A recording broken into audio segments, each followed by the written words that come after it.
Assalamualaikum warahmatullahi wabarakatuh. Salam sejahtera bagi kita semua. Mohon izin memperkenalkan diri, saya Nur Atika dari Latsar Majalengka Gelombang 3, Angkatan 7, Kelompok 2, NDH 22, dari Dinas Penanaman Modal dan Pelayanan Terpadu Satu Pintu sebagai penata perizinan ahli pertama.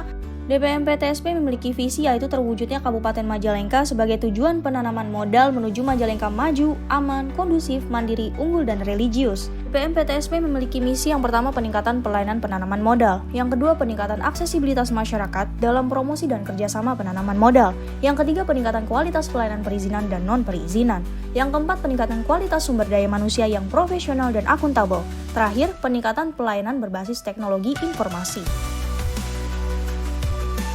Berdasarkan Peraturan Bupati Majalengka Nomor 69 Tahun 2021 tentang kedudukan, susunan organisasi, tugas pokok dinas daerah di lingkungan pemerintah Kabupaten Majalengka, Dinas Penanaman Modal dan Pelayanan Terpadu Satu Pintu Kabupaten Majalengka terdiri dari yang pertama Kepala Dinas, kemudian yang kedua Sekretariat membawahi A. Subbagian Umum dan Keuangan, B. Kelompok Jabatan Fungsional, kemudian ketiga Koordinator Jabatan Fungsional dan Kelompok Jabatan Fungsional, kemudian yang terakhir UPTD.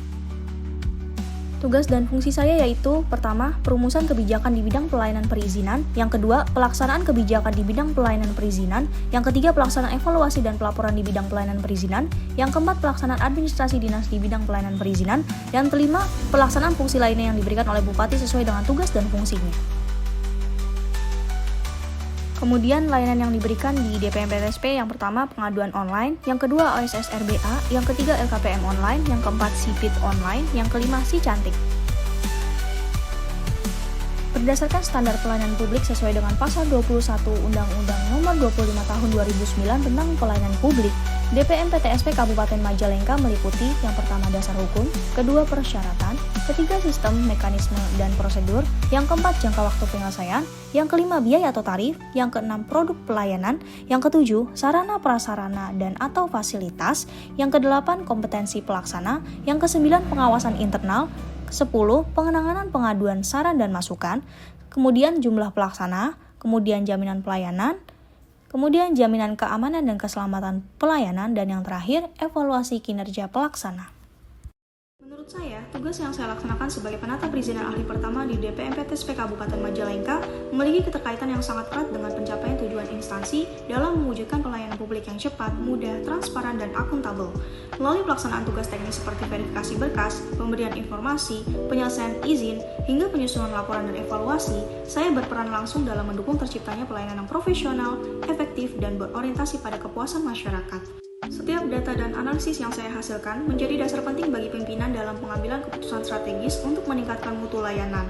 Selain itu, keterlibatan saya dalam memberikan edukasi dan pendampingan kepada masyarakat turut membantu meningkatkan kesadaran dan kepatuhan terhadap prosedur perizinan, sehingga proses pelayanan berjalan tertib, efisien, dan mendorong iklim investasi yang kondusif di Kabupaten Majalengka.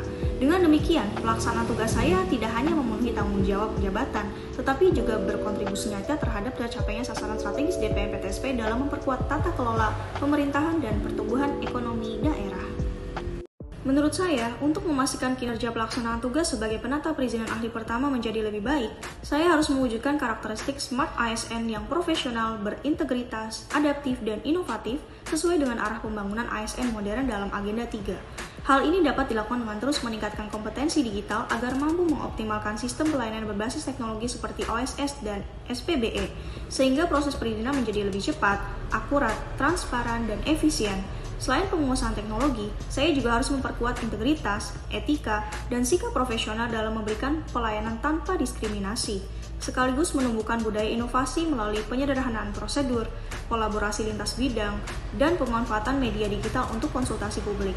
ASN yang cerdas menurut saya juga harus memiliki empati dan orientasi pelayanan, yakni mampu memahami kebutuhan masyarakat, serta memberikan solusi dengan sikap ramah, responsif, dan komunikatif.